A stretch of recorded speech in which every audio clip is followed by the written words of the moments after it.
28 থেকে জেনারেল স্টাডিজে প্রথম প্রশ্ন আছে, বুদ্ধদেব কর্মকার বনাম পশ্চিমবঙ্গ সরকার 2022 মামলাটি কিসের সঙ্গে সম্পর্কিত? রাষ্ট্রদ্রোহ আইন, বিবাহ বিচ্ছেদ আইন, যৌনকর্মীদের স্বীকৃত ও সমলিঙ্গ বিবাহ প্রদান। তো এই প্রশ্নের সঠিক উত্তর হবে কিন্তু যৌনকর্মীদের স্বীকৃত, অর্থাৎ সিদ্ধাক হবে সঠিক উত্তর যৌনকর্মীদের স্বীকৃত। এইটা কিন্তু বুদ্ধদেব কর্মকার বনাম পশ্চিমবঙ্গ সরকার এই মামলাটির সঙ্গে জড়িত। এই সিদ্ধাক হবে সঠিক উত্তর যৌনকর্মীদের স্বীকৃত। 29 দাগের প্রশ্ন আছে, ভূদান আন্দোলন কত সালে গঠিত হয়? 1945, 1946, 1950, 1951। তো এই ভূদান আন্দোলন কত সালে শুরু হয়? তো এখানে 29 দাগের সঠিক উত্তর হবে কিন্তু ভূদান আন্দোলন শুরু হয় কিন্তু 1951 সালে। ডি দাগ হবে সঠিক উত্তর। তো এই ভূদান আন্দোলন কিন্তু শুরু হয়েছিল মহাত্মা গান্ধীর শিষ্য বিনোবা ভাবে কিন্তু শুরু করেছিলেন। মহাত্মা গান্ধীর শিষ্য বিনোবা ভাবে এই ভূদান আন্দোলন শুরু করেছিলেন 1951 সালে। আর এই ভূদান আন্দোলন শুরু করেছিলেন কিন্তু তেলেঙ্গানার পোচামপালি থেকে 1951 সালে। আশা করি আপনারা বুঝতে পেরেছেন। এই ভূ কথার অর্থ হচ্ছে জমি, দান কথার অর্থ হচ্ছে অনুদান। অর্থাৎ এই ভূদান আন্দোলন হলো একটি রক্তহীন বিপ্লব আন্দোলন, যা কিন্তু মহাত্মা গান্ধীর শিষ্য বিনোবা ভাবে শুরু করেছিলেন 1951 সালে। এর ফলে কিন্তু জমিদারদের যে জমি অধিগ্রহণ করছিলেন তা থামানোর একটি উপায় হচ্ছে এই ভূদান আন্দোলন। অর্থাৎ 29 দাগের সঠিক উত্তর হবে ডি দাগ। 1951 সালে ভূদান আন্দোলন শুরু হয়। 30 দাগের প্রশ্ন আছে, দোদোমা কোন দেশের রাজধানী? তানজানিয়া, তিউশেনিয়া, তুর্কমেনিস্তান আর দক্ষিণ সুদান। তো 30 দাগের সঠিক উত্তর কী হবে? তো এখানে যে প্রশ্নটা আছে ভালো করে বুঝবেন, দোদোমা এটা হচ্ছে কোন দেশের রাজধানী? তো এটা কিন্তু তানজানিয়ার রাজধানী, অর্থাৎ এর দাগ হবে সঠিক উত্তর। তানজানিয়ার রাজধানী হচ্ছে দোদোমা। তো এই দোদোমা হলো তানজানিয়ার রাজধানী এবং দ্বিতীয় বৃহত্তম শহর এই দোদোমা। আশা করি আপনারা বুঝতে পেরেছেন। 31 দাগের প্রশ্ন আছে, আধুনিক আর্টিফিশিয়াল ইন্টেলিজেন্স এর জন্য কাকে বলা হয়? John McCarthy, Robert Golob, Victor আর্ক আর রবার্ট ফিকো। তো 31 দাগের সঠিক উত্তর কী হবে? তো এখানে 31 দাগের সঠিক উত্তর হবে কিন্তু এই জন ম্যাকার্থি কিন্তু এর সঠিক উত্তর। আধুনিক আর্টিফিশিয়াল ইন্টেলিজেন্সের জনক হচ্ছে জন ম্যাকার্থি। জন ম্যাকার্থি একজন আমেরিকান কম্পিউটার বিজ্ঞানী। তিনি কৃত্রিম বুদ্ধিমত্তা ও প্রোগ্রামিং ভাষা লিস্পের জনক। তিনি আর্টিফিশিয়াল ইন্টেলিজেন্স নামক পরিভাষার প্রচলন করেন। 32 দাগের প্রশ্ন আছে, বলিউড চলচ্চিত্র 83 কার কাহিনী অবলম্বনে তৈরি হয়েছে? রাজ কাপুর, সচিন তেন্ডুলকর, কপিল দেব, সুনীল গাভাস্কার। সুন্দর প্রশ্ন। এটা বলিউড চলচ্চিত্র 83, এটি 2022 সালে মুক্তি পায়। পরিচালনা করেছিলেন কিন্তু কবির খান। কবির খানের পরিচালনায় এই 83 এই চলচ্চিত্রটি অর্থাৎ এই মুভিটির মূল কাহিনী হচ্ছে মানুষের স্বপ্ন কিভাবে বাস্তবে পরিণত করা হয় তার একটা কাহিনী। মনে অনেক জেদ থাকলে স্বপ্ন বাস্তবে প্রকাশ করা যায়, এমন একটি ঘটনা কিন্তু এই বলিউড চলচ্চিত্র 83। এটি কিন্তু মূলত লেখা হয়েছে কপিল দেবকে নিয়ে। 83 মুভি, এটি 83 মুভি স্বপ্ন সত্যি হওয়ার কিন্তু কাহিনী, অপমানের জবাব দেওয়ার কাহিনী এই 83 মুভি। 2.5 ঘন্টার ছবিতে এত বড় একটা জিনিস কিভাবে আনা যায় সেটাই ছিল কিন্তু পরিচালক এবং লেখকের কাছে সবচেয়ে বড় চ্যালেঞ্জ।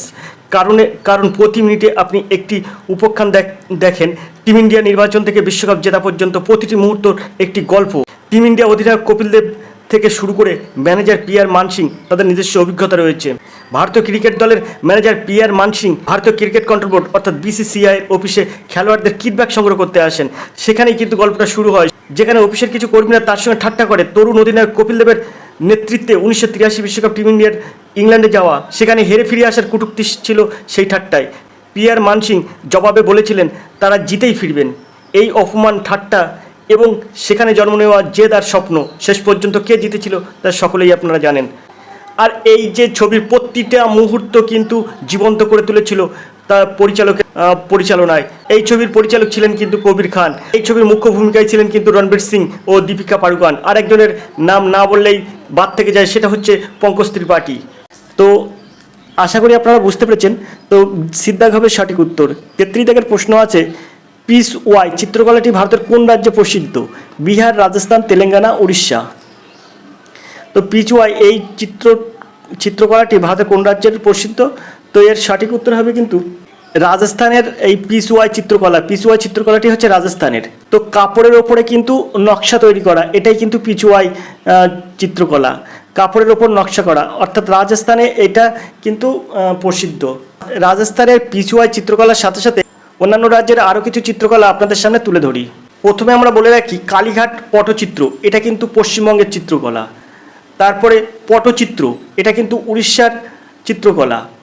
কলমকারি অন্ধ্রপ্রদেশ ও তেলেঙ্গানার। তারপরে বারুনি, এটা হচ্ছে মহারাষ্ট্রের চিত্রকলা। কলমেজুটু, এটা হচ্ছে কেরালার। মঞ্জুষা চিত্রকলা, এটা বিহারের। পিথোরা চিত্র, এটা হচ্ছে গুজরাটের। রাজপুত পেন্টিং, এটা হচ্ছে রাজস্থানের। থাঞ্জাভুরু পেন্টিং তামিলনাড়ুর। গণ্ডচিত্র মধ্যপ্রদেশ। মহীশূর পেন্টিং কর্ণাটক।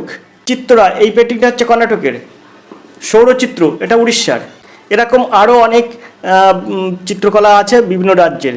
তো এবার আমরা চৌথি দাগের প্রশ্ন দেখব। চৌথি দাগের প্রশ্ন আছে ইস্যুকুল হ্রদটি কোন দেশে অবস্থিত?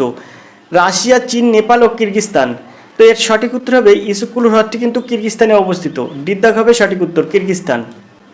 ইস্যুকুল হ্রদ হলো পূর্ব কিরগিস্তানের পশ্চিমাঞ্চলীয় তিয়েনশান পর্বতমালার একটি বদ্ধ লবণাক্ত জলের হ্রদ, যা কাজাখস্তান থেকে কিন্তু কিরগিস্তানকে বিভক্তকারী। তো এটি পৃথিবীর সপ্তম গভীরতম হ্রদ। আয়তনের দিক থেকে কিন্তু বিশ্বের দশম বৃহত্তম হ্রদ এবং কাস্পিয়ান সাগরের পর বিশ্বের দ্বিতীয় বৃহত্তম লবণাক্ত হ্রদ হচ্ছে এই ইস্যুকুল হ্রদ।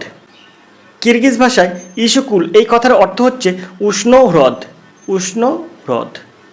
আশা করি আপনারা বুঝতে পেরেছেন। 35 দাগের প্রশ্ন আছে চলচ্চিত্র শিল্পী মধুবালার প্রকৃত নাম কি? আয়েশা বেগম, দেবিকা রানী, মুমতাজ জাহান আর রীতা দেবী। তো এই মধুবালার প্রকৃত নাম হচ্ছে মুমতাজ জাহান। তো মধুবালার সম্পূর্ণ নাম হচ্ছে মুমতাজ জাহান দেহলভি। 14 ফেব্রুয়ারি 1943 জন্ম এবং 1969 মৃত্যু।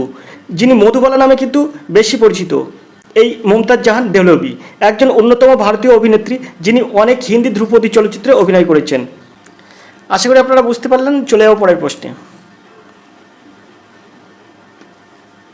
36 দাগের প্রশ্ন বাল্যবিবাহ প্রতিকার আইন কত সালে চালু হয়? 2004, 2005, 2006, 2008। তো এর পিছনে অনেক গল্প আছে, আগে আপনাদের সেগুলো বলে রাখি, তারপর আমরা সঠিক প্রশ্নের উত্তর দেব। তো প্রথমে 1929 সাল। 1929 সালে এটা কিন্তু এই আইনটা কিন্তু মেয়েদের ক্ষেত্রে ছিল 14 বছর। ছেলেদের হয় 18 বছর। মেয়েদের 14 বছর এবং ছেলেদের হয় 18 বছর। এটা ছিল কিন্তু 1929 সালে।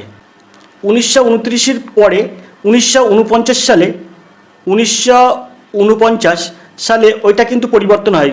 সেই ক্ষেত্রে কিন্তু মেয়েদের হয় 15 বছর। 14টা পরিবর্তন করে মেয়েদের ক্ষেত্রে 15 বছর করা হয়, ছেলেদের 18 থাকে। এটা হচ্ছে 1949 সালে। তারপরে আসে 1978 সালে একটা সারদা আইন নামে একটা আইন হয়, যেটি প্রচলন করেছিলেন হরবিলাস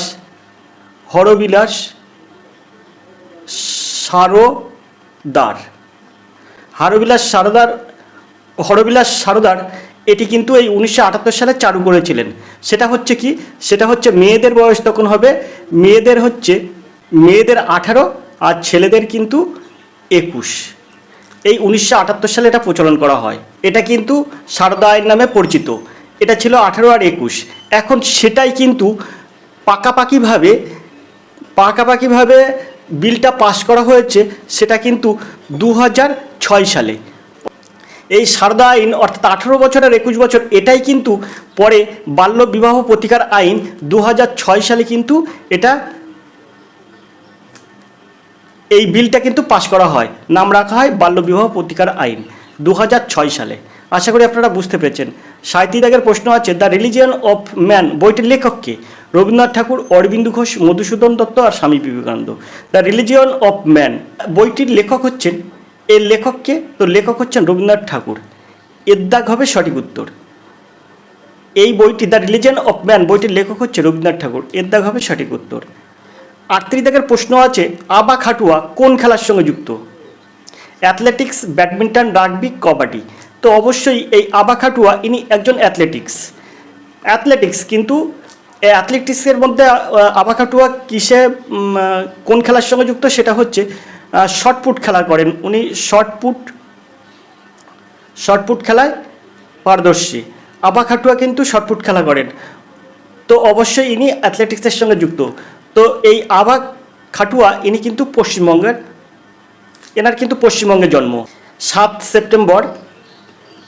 সেপ্টেম্বর 1995 কিন্তু জন্ম এনার পশ্চিমবঙ্গে। আভা খাটুয়া ইনি একজন শটপুট খেলোয়াড়।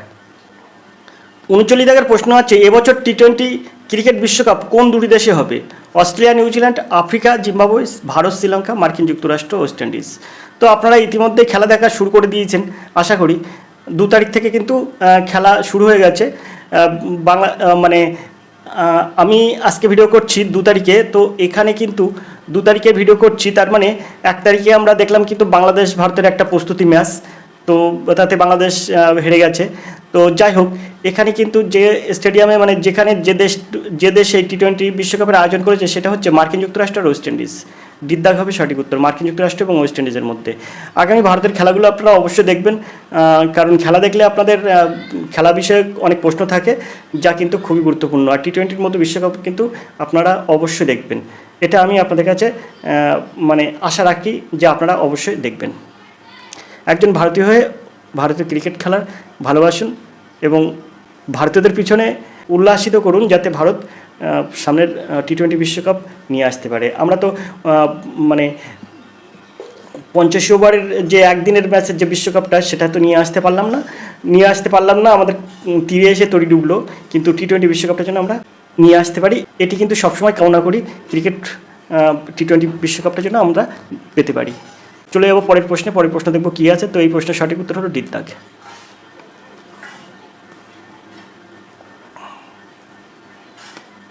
40 দাগের প্রশ্ন আছে, নেপালের প্রধানমন্ত্রী এখন কি? Pushpa Kamal দহল, Ramchandra কৌটলে, Dinesh গুণবর্ধনে, Joko Widodo. তো এখানে নেপালের প্রধানমন্ত্রী এখন পুষ্পকমল দহ, এর দাগ হবে সঠিক উত্তর। পুষ্পকমল দহলের সাথে সাথে আরও কিছু নেপালের সম্পর্কে আমরা একটু জেনে নিই। নেপালের রাষ্ট্রপতি হচ্ছে রামচন্দ্র পাউডেল, স্পিকার হচ্ছেন অগ্নিপ্রসাদ সাপকোটা, উপরাষ্ট্রপতি হচ্ছে রামসহায় যাদব। তো আশা করি আপনারা বুঝতে পেরেছেন। 41 দাগের প্রশ্ন দেখব, বৈদিক যুগে কে ব্রজপতি নামে পরিচিত ছিলেন? গ্রামের প্রধান, জেলার প্রধান, নগরের প্রধান, আর কোনটি নয়। তো ব্রজপতি নামে কে পরিচিত ছিলেন? তো 41 দাগের সঠিক উত্তর কী হবে? তো এখানে সঠিক উত্তর হবে কিন্তু গ্রামের প্রধানকে কিন্তু ব্রজপতি বলা হতো বৈদিক যুগে, এর দাগ হবে সঠিক উত্তর। 42 দাগের প্রশ্ন আছে, নিচের কোন প্রতিষ্ঠানটি প্রথম স্থাপিত হয়? Benares Hindu university, university of Bombay, Aligarh Muslim university, আর এলাহাবাদ ইউনিভার্সিটি।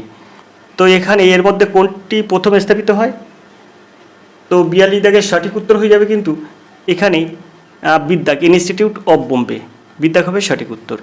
43 দাগের প্রশ্ন আছে, ফুতুহ উস সালাতিন গ্রন্থে কোন সময়কালের ঘটনার বিবরণ পাওয়া যায়?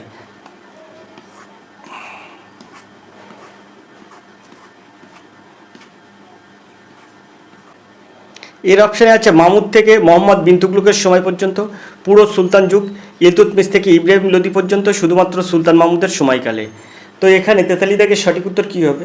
তো এর সঠিক উত্তর হবে এর দাগ, মামুদ থেকে মোহাম্মদ বিন তুগলকের সময় পর্যন্ত, অর্থাৎ এর দাগ হবে সঠিক উত্তর। 44 দাগের প্রশ্ন আছে, 1828 সালে কোন সংগঠনটি রূপান্তরিত হয়ে ব্রাহ্ম সমাজ প্রতিষ্ঠিত হয়েছিল? ব্রাহ্ম সমাজ হয়েছিল। প্রার্থনা সমাজ, আর্য সমাজ, ভারত সভা, আত্মীয় সভা। তো এই আত্মীয় সভা অর্থাৎ দিত্যাক হবে সঠিক উত্তর। আত্মীয় সভা কিন্তু রূপান্তরিত হয়ে 1828 সালে হয়েছিল ব্রাহ্ম সমাজ। 45 দাগের প্রশ্ন দেখব, পথিয়ার বংশের শ্রেষ্ঠ রাজা কে ছিলেন?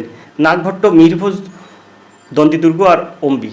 তো এখানে এর সঠিক উত্তর হবে মিহিরভোজ। মিহিরভোজের সময় কিন্তু পথিয়ার বংশ সবচেয়ে বিস্তার লাভ করেছিল এবং সব দিক থেকে কিন্তু উন্নত লাভ করেছিল।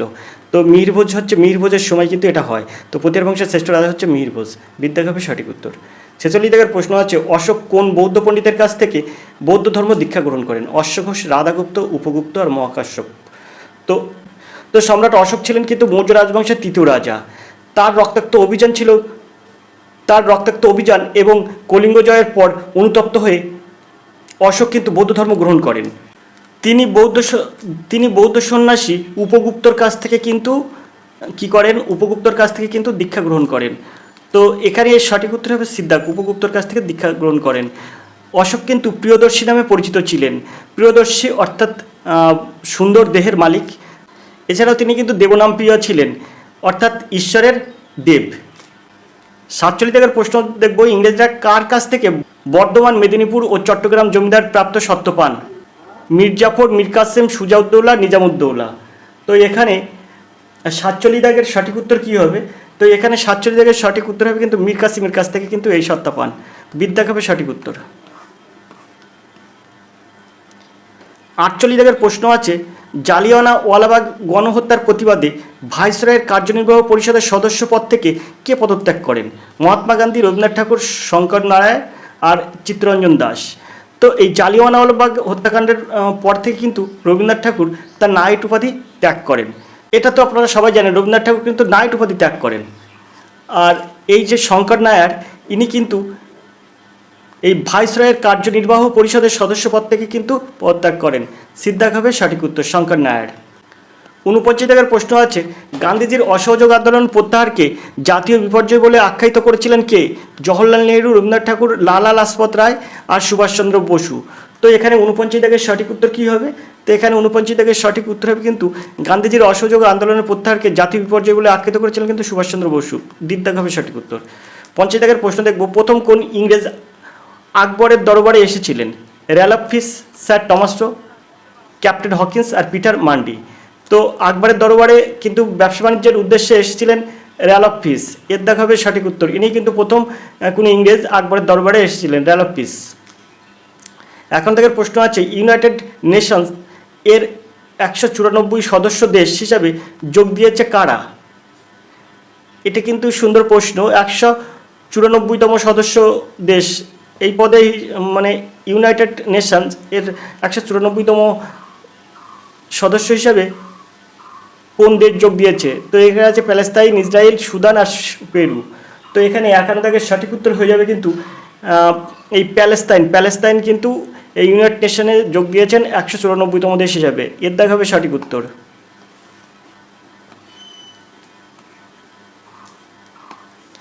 52 দাগের প্রশ্ন আছে, Laureus World Sports Woman of the Year হিসাবে বিবেচিত হলেন কে? Aitana Bonmati, Danielle Collins, Elena Rybakina, Irina Camelia Begu. তো 52 দাগের সঠিক উত্তর কী হবে? তো এর সঠিক উত্তর হবে আয়তানা বোনমাটি, অর্থাৎ এর দাগ হবে সঠিক উত্তর। 53 দাগের প্রশ্ন আছে, উসমানে সনকো কোন দেশের প্রধানমন্ত্রী? আইসল্যান্ড, আয়ারল্যান্ড, সেনেগাল এবং কঙ্গো।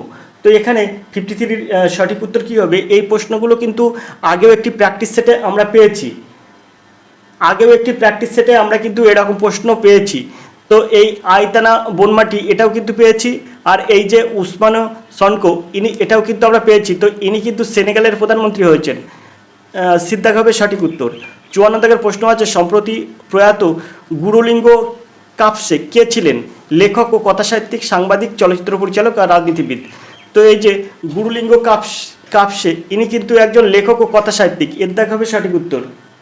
55 দাগের প্রশ্ন আছে, কলকাতায় রাজভবন কত সালে প্রতিষ্ঠিত হয়? 1893, 1910, 1803 এবং 1850। তো কলকাতায় রাজভবন কত সালে প্রতিষ্ঠিত হয়? পশ্চিমবঙ্গের রাজ্যপালের সরকারি বাসভবন হচ্ছে রাজভবন। এটি পশ্চিমবঙ্গের রাজধানী কলকাতায় অবস্থিত। 1803 সালে নির্মিত এই প্রাসাদসম বাড়িটি পূর্বে ছিল ভারতের ভাইসরয় সরকারের একটি বাসভবন। আর এই বাসভবনের প্রথম রাজ্যপাল ছিলেন কিন্তু চক্রবর্তী রাজা গোপালাচারী। তিনি কিন্তু পশ্চিমবঙ্গের প্রথম রাজ্যপাল। তিনি ছিলেন একজন ভারতীয় রাজনীতিবিদ, আইনজীবী, লেখক, ইতিহাসবিদ এবং কূটনৈতিকবিদ। তাহলে আমরা পেলাম কি কলকাতার রাজভবন কত সালে প্রতিষ্ঠিত হয়? তো এর সঠিক উত্তর হবে 1803 সালে। সিদ্ধাক হবে সঠিক উত্তর। চলে যাবো 56 প্রশ্ন, তার জন্য প্রশ্নটা উপরের দিকে তুললাম। 56 প্রশ্ন দেখব, ভারত কোন দেশের চাবাহার বন্দরকে 10 বছরের জন্য রক্ষণাবেক্ষণের দায়িত্ব নিল? Israel, Iran, Sri Lanka, Bahrain. তো এখানে 56 সঠিক উত্তর কী হবে? তো এর সঠিক উত্তর হবে কিন্তু ইরান। বিদ্যাক হবে সঠিক উত্তর। 57 দাগের প্রশ্ন আছে, ভারতের প্রথম মহিলা নির্বাচন কমিশনার কে? প্রতিমা দেবী, রীনা প্রসাদ, এস.কে বেদি, ভি.এস. রমা দেবী। তো প্রথম মহিলা নির্বাচন কমিশনার কে? ভারতের প্রথম মহিলা নির্বাচন কমিশনার কে? তো এখানে 57 দাগের সঠিক উত্তর কী হবে? তো এর সঠিক উত্তর হবে কিন্তু ভি.এস. রমা দেবী কিন্তু প্রথম মহিলা নির্বাচন কমিশনার। ভারতের প্রথম মহিলা নির্বাচন কমিশনার হচ্ছে ভি.এস. রমা দেবী। 26শে নভেম্বর 1990 থেকে 26 নভেম্বর 1990 থেকে 11 ডিসেম্বর 1990 পর্যন্ত কিন্তু এই ভারতের প্রথম মহিলা নির্বাচন কমিশন হচ্ছে ভিএস রমা দেবী। আর মীরা কুমার ইনি ছিলেন প্রথম মহিলা স্পিকার, প্রথম মহিলা স্পিকার।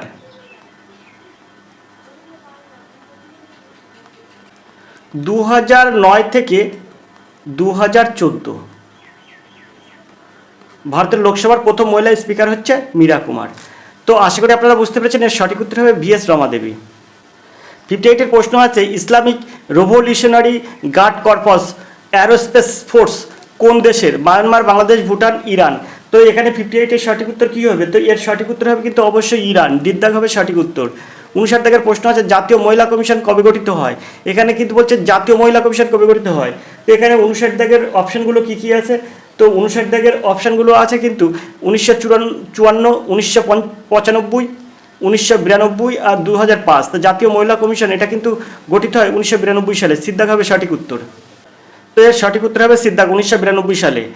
60-এর প্রশ্ন আছে আর্থিক জরুরি অবস্থা জারি করার কতদিনের মধ্যে সংসদ থেকে পাস করাতে হয়? 6 সপ্তাহ, 2 মাস, 1 মাস আর 14 দিন। তো এখানে এই প্রশ্নটা কিন্তু খুব ইম্পর্টেন্ট একটা প্রশ্ন। তো প্রশ্নটার সঠিক উত্তর কী হবে? আর্থিক জরুরি অবস্থা জারি করার কতদিনের মধ্যে সংসদ থেকে পাস করাতে হয়? কতদিনের মধ্যে সংসদ থেকে পাস করাতে হয়? তো এটা হচ্ছে 2 মাসের মধ্যে। বিদ্যাক হবে সঠিক উত্তর। তো এবার আমরা দেখবো 61-এর এই প্রশ্নটি। 61-এর প্রশ্ন হচ্ছে ভারতের প্রথম বাজেট কত সালে পাস হয়? 1860, 1948, 1980, 1919। তো এর সঠিক উত্তর হবে 1860 সালে কিন্তু ভারতের প্রথম বাজেট পাস হয়। সেই ইংরেজদের আমলে তখন কিন্তু ইংরেজ ইস্ট ইন্ডিয়ান কোম্পানি কিন্তু এই বাজেটটি পাস করায় 1860 সালে। এর দাগ হবে সঠিক উত্তর। 1859 সালে জেমস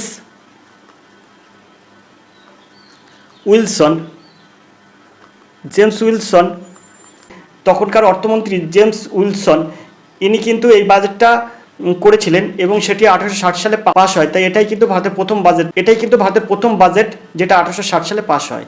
এরপরে যখন 1947 সালে যখন আমরা স্বাধীনতা লাভ করি, তো 1947 সালে 26শে নভেম্বর আর কে শানমুখম চেট্টি 1947 সালে 26শে নভেম্বর ভারত স্বাধীন হওয়ার পরে কিন্তু প্রথম বাজেট পাস হয়। সেটা কিন্তু 1947 সালে 26শে নভেম্বর।